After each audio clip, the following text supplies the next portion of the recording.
from High Tech High School in North Bergen, NJ. We have a special presentation today with Dr. Giammarella. I'm your announcer, Deanna, and now your host, Ryan. All right, good morning, everyone. Good morning, Dr. Giammarella. How are you today? Fine, thanks. How are you? Good.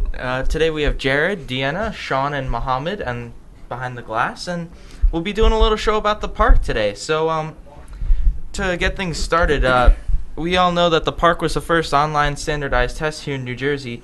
Dr. G, do you think things would have went a lot more smoothly had it not been online and on paper? Well, everybody's used to having standardized tests of one type or another on paper.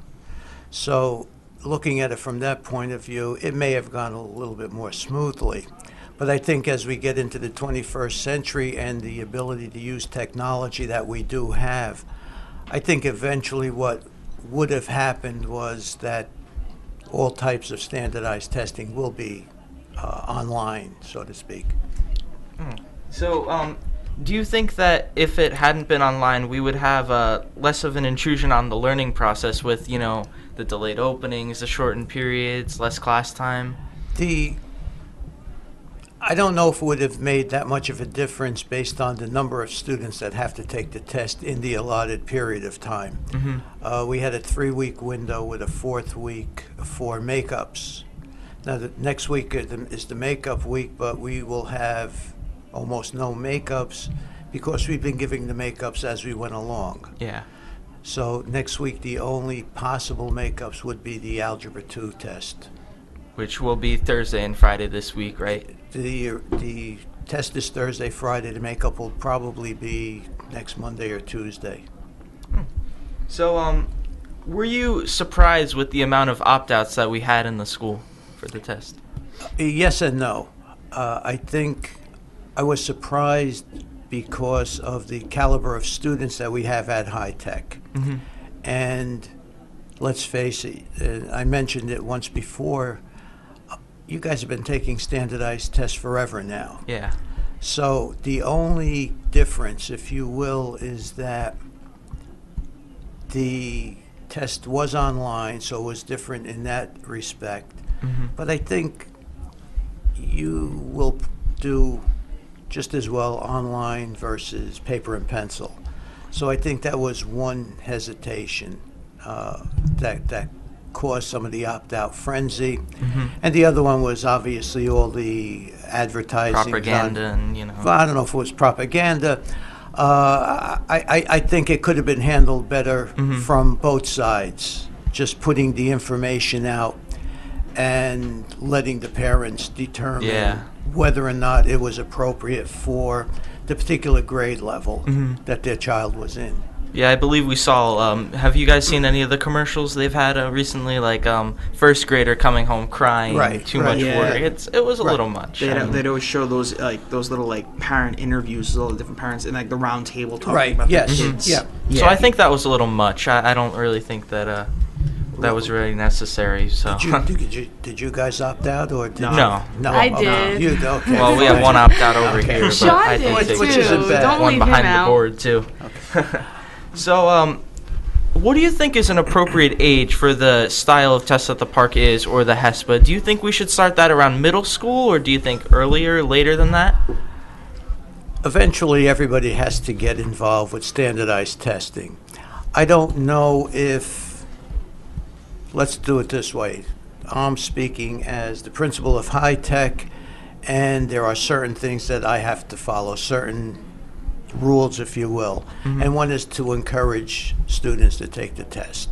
That being said, whether or not I think all high school students should take standardized tests. You're doing it now, whether it's paper and pencil, PSAT, SAT, ACT if you're in senior year getting ready to go to high school. So you're involved with standardized testing.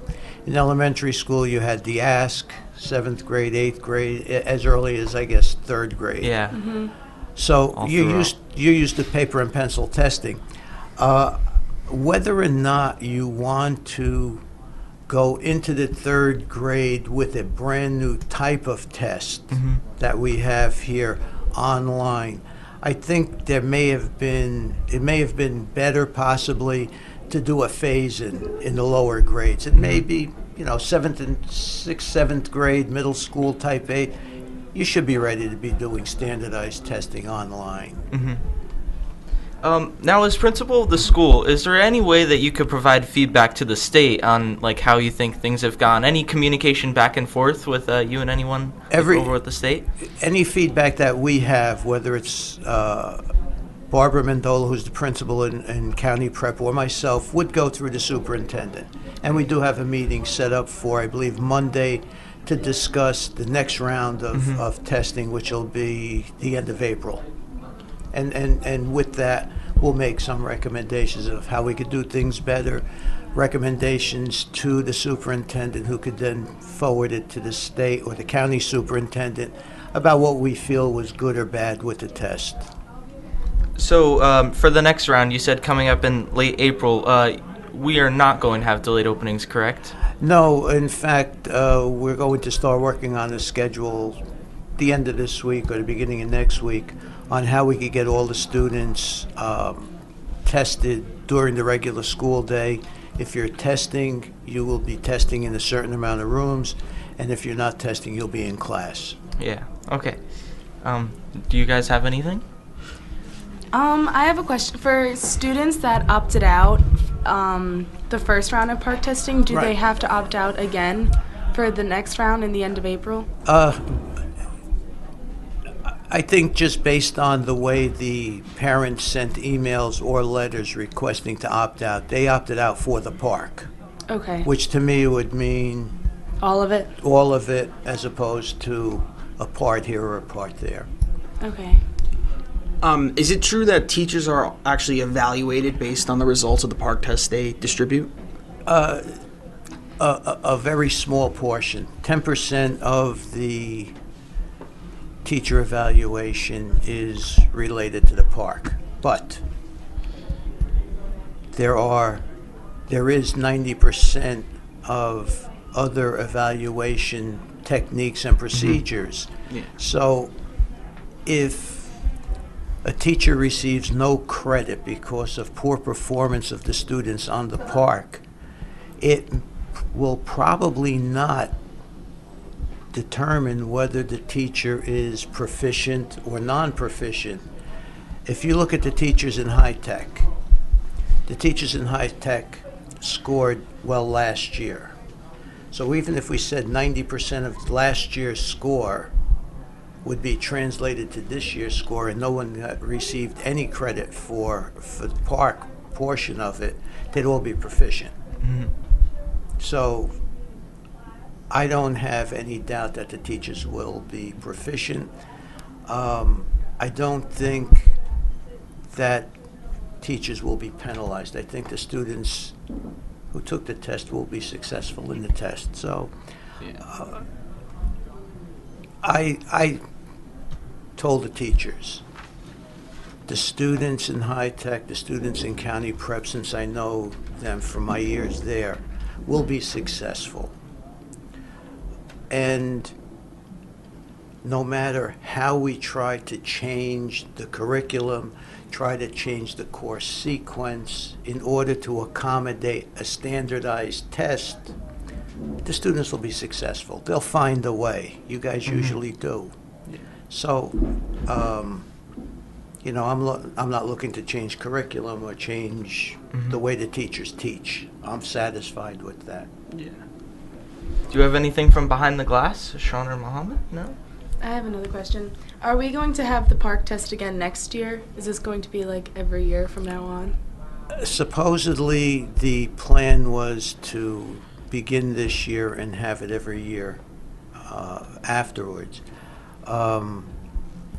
Depending upon the results of the test, depending upon feedback that the State Department of Education gets from the superintendents and the school districts, may depend upon how it's formatted maybe, or whether or not it's discontinued or continue in the same vein that it is now. So, say that they choose not to continue the PARCC. Do you think we'll ever go back to paper tests, or do you think from now on the norm will be on computers. I'll ask you a question. We'll reverse the tables. Would you rather do a math calculation with paper and pencil or with a calculator, TI-85? The calculator. Okay, So, there you, so I think you just answered the I think we'll question. be going with computers from here on in. Technology is a thing of today. It's a thing of the future. The students in high tech now have grown up with technology, and the further on you go, or the younger you get with students in school, they're going to be accustomed to technology more and more, to the point where you guys will be looking at them like I look at you, in awe, because I don't have those skills that you possess. Jared, do you have any? It's actually, I was going to say, it's kind of funny because, like, as useful as the paper and the pencil is, it's almost like primitive nowadays with technology going up. You're absolutely right. Yeah. It's pretty funny. Was there anything that that the state requested that you bring in, like, technology-wise, like for preparation of the park, for the park itself, or were we basically all covered with, like, the resources we have here? We were covered with the resources that we have here. We have approximately 275 computers throughout the building. Now, some rooms have 10, some rooms have 20. Yeah, the So distribution's a little. the distribution's a little off, so we had to make sure that we scheduled the students in the appropriate classrooms. But the state had a technology checklist, if you will, Okay. where our technology people had to go in and check out every computer to make sure it had enough memory, it had enough technology or programs in it to support the test. Interesting. So, I think that about wraps things up, right? Yeah, I think we got. Thank you so much for Covered your all time, areas. Dr. G, and Thank you. Thanks for Thank having you. me. being able to Yeah, answer a thank few you. questions. Granted, there were a few questions, and I didn't come here to give you. I came here to try to give you some insight as to the testing, but actually not go beyond Yeah. what the scope was that I could. It's nice to clear things up a little bit. Yeah. So we're less in to the some dark. extent, yes. So, Well, listen, the door is always open to my office, so if you have any questions, feel free. Thank you. Okay? okay. Okay. Thanks for watching Thank this you. special presentation with Dr. Giammarella. Tune in to WIT Radio's YouTube page for more shows. Have a great day.